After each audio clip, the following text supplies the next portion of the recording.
उद्योगले कति पक्यौता तिर्न बाँकी छ? 1 जगदम्बा स्टिल 1 अर्ब 60 करोड 18 लाख,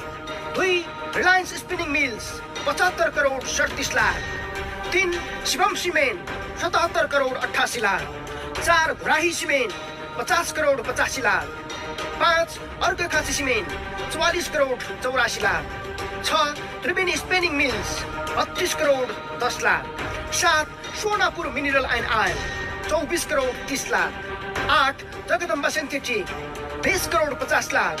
9 बुटोल सिमेन्ट 18 करोड 45 लाख, 10 हिमाल iron and steel 13 crore 65 lakh, 11 कस्मर cement factory 9 crore 44 lakh, 12 Everest paper mill 9 crore 44 lakh,